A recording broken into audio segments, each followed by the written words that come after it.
હર હર મહાદેવ નર્મદે હર સ્વાગત આપ સૌનું એક નવા વિડીયોની અંદર કેમ છો મજામાં આઈ હોપ તમે બધા ફિટ એન્ડ ફાઇન હશો તો આજની વિડીયોની અંદર આપણે એક એવા મંદિર વિશે વાત કરીશું જ્યાં શ્રદ્ધા કર્મ અને ન્યાયનો ત્રિવેણી સંગમ જોવા મળે છે અને આ મંદિરની બાજુની સાઈડ ઉપર નર્મદા નદીનો ઘાટ પણ આવેલો છે તો ચાલો વિડીયોની શરૂઆત કરીએ તમે પણ વિડીયોની અંદર અંત સુધી બન્યા રહેજો ત્યાંનું આ લોકેશન છે સંપૂર્ણ જાણકારી તમને વિડીયોના માધ્યમ દ્વારા જાણવા મળશે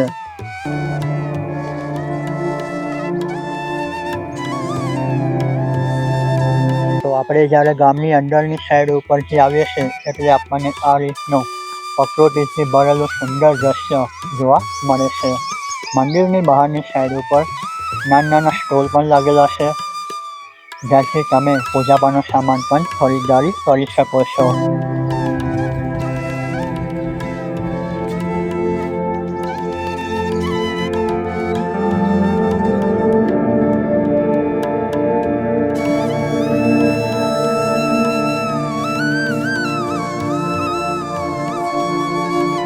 તો આ છે કુંભેશ્વર મહાદેવનું મંદિર અને શનિદેવ પણ અહીંયા બિરાજમાન છે ગામનું નામ છે કુંભેશ્વર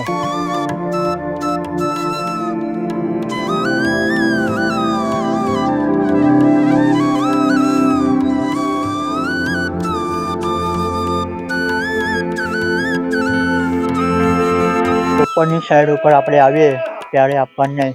અને મંદિરના દર્શન થાય છે તો ચાલો એક પછી એક તમને અહીંયા જે કંઈ મંદિર છે તે મંદિરની અંદર જઈને આપણે દર્શન કરીશું અને મુલાકાત કરીશું તો આ છે કાશી વિશ્વનાથ મહાદેવનું મંદિર તો મહાદેવના દર્શન કર્યા બાદ બાજુની સાઈડ ઉપર આપણે જ્યારે જઈશું તો આપણને મોટા પનોતી માતા અને નાના પનોતી માતાના દર્શન થાય છે તો અંદરની સાઈડ ઉપર આપણે પ્રવેશ મેળવીએ તો આ જે પ્રતિમા તમે જોઈ રહ્યા છો ને મોટા પનોતી માતાની જે 7.5 વર્ષની છે અને નીચેની સાઈડ ઉપર જે નાની પ્રતિમા બનેલી છે ને તે 2.5 વર્ષની છે તો આ ખૂબ જ જાણવું જરૂરી છે જ્યારે શનિ ગ્રહ તમારા જન્મ રાશિની આગળની પાછળની અને પોતાની રાશિમાંથી પસાર થાય ત્યારે આ 7.5 વર્ષનો સમયગાળો સાડાસાતી કહેવાય આ સમય દરમિયાન મનુષ્યને માનસિક શારીરિક કે આર્થિક સંઘર્ષનો સામનો કરવો પડી શકે છે પણ તે વ્યક્તિને જીવનના સાચા પાઠ બનાવે છે મુકુંદ ઋષિના પુત્ર હતા માર્કંડ ઋષિ એમને 64 તીર્થ કરેલા એ 64 તીર્થનું જળ એક માટીના ઘડામાં લાવેલા જ્યારે પારાયણ કરવા બેઠા ત્યારે કુંભનો કવડો ત્યાં મૂકવામાં આવેલો જ્યારે પૂર્ણાહુતિ હતી ત્યારે કુંભ ઉઠાવ્યો તો આપોઆપ ફાટી ગયો એમાંથી શંકર ભગવાન પ્રગટ થયા એટલે કુંભમાંથી પ્રગટ થયા એટલે કુંભેશ્વર નામ પડ્યું ઓકે માર્કંડ ઋષિને શંકર ભગવાને વરદાન આપેલું છે કે જે કોઈ ઘોડા ભક્તો મારા દર્શન કરવા આવશે એને હું મનોકામના પૂર્ણ કરીશ ને મનોવાંચિત કરાવીશ દ્રશ્યથી જ્ઞાન ત્યાં શિવલિંગ બધું પ્રગટ થયા પાસે છે સ્વયં જ્યારે આપણા મુખ ઉપર શનિદેવનું નામ આવે છે ને ત્યારે ભય કરતા ભક્તિનો ભાવ હોવો જરૂરી છે કારણ કે શનિદેવ એ દંડનાયક છે જે આપણા કર્મોનો હિસાબ રાખે છે અને આ શનિદેવનું છે ને પનોતીથી ગભરાવાની કોઈ પણ જરૂરત નથી હનુમાન ચાલીસાનો પાઠ અને શનિદેવના મંત્રનો જાપ અને જરૂરિયાતમંદોને લોકોને દાન કરીશું તો આપણી ઉપર શનિદેવ અતિ પ્રસન્ન થશે દેખાતો નહીં એટલે અમુક જણ એવું જ થઈ જાય આટલા આવીને પછી કહેશે રસ્તો નહીં આગળ ઉતરવું પડે શનિદેવ ભગવાન શિવના પરમ ભક્ત અને શિષ્ય ગણાય છે જે કોઈ મહાદેવની પૂજા અર્ચના કરે છે ને તેને ક્યારે શનિદેવ કષ્ટ આપતા નથી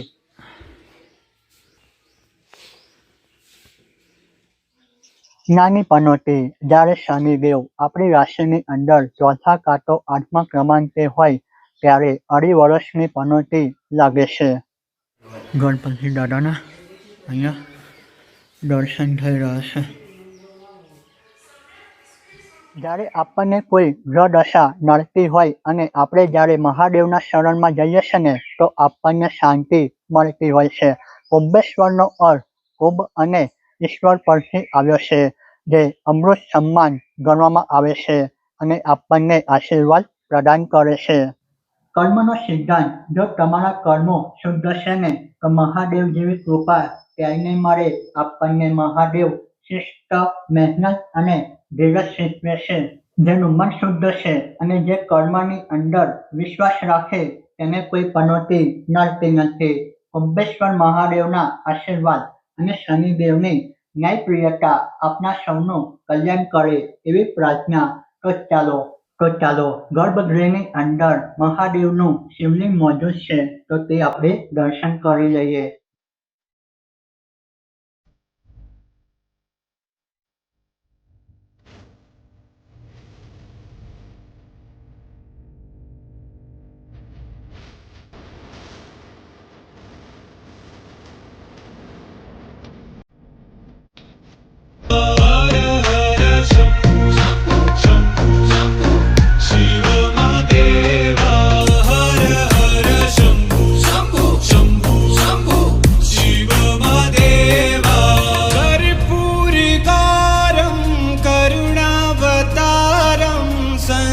संसारसारं भुजगेन्द्रहारं कर्पूरकारं करुणावतारं संसारसारं भुजगेन्द्रहारं सदा वसन्तं हि.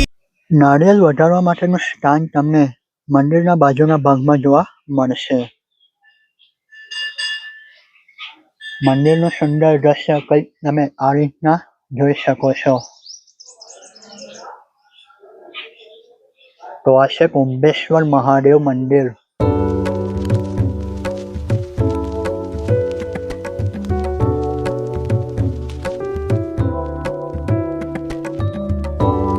તો અહીંયા આપણને દર્શન થઈ રહ્યા છે કાળ ભૈરવ દાદાના.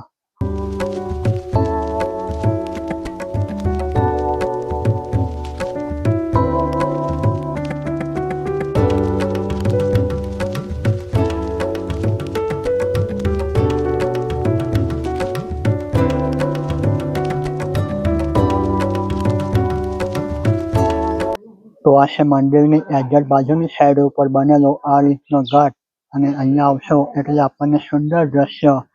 નર્મદા મૈયાના દર્શન થાય છે. તમે અહીંયા નદીના કિનારા ઉપર જઈને તમે જલ અર્પણ કરી શકશો.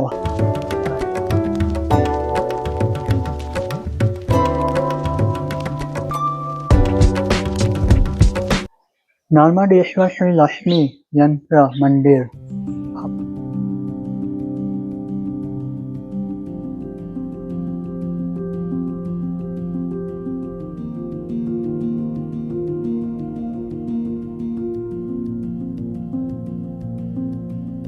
તો હવે અંદર પ્રવેશ કરીશું તો આપણને જૂના જમાનાનું આર્કિટેક્ટ નજર આવવાનું છે.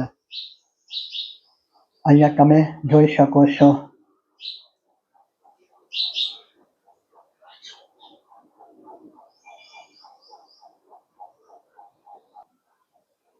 આ પિલ્લર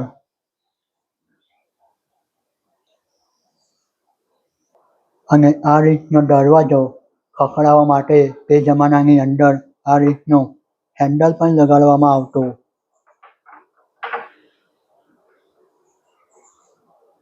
તો આવું અત્યારે તો ભાગ્યે જ આપણને જોવા મળે.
લોકેશન અત્યંત શાંત અને ભક્તિમય વાળું વાતાવરણ તમને જોવા મળશે, જ્યાં અહીંયા આવીને તમે તમારો કિંમતી સમય 2-3 કલાક પસાર કરવા માંગતા હોય તે તમે કરી શકશો.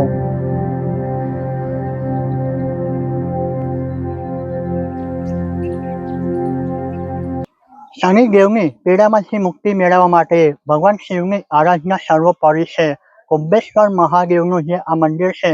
તે શ્રદ્ધાનું કેન્દ્ર છે.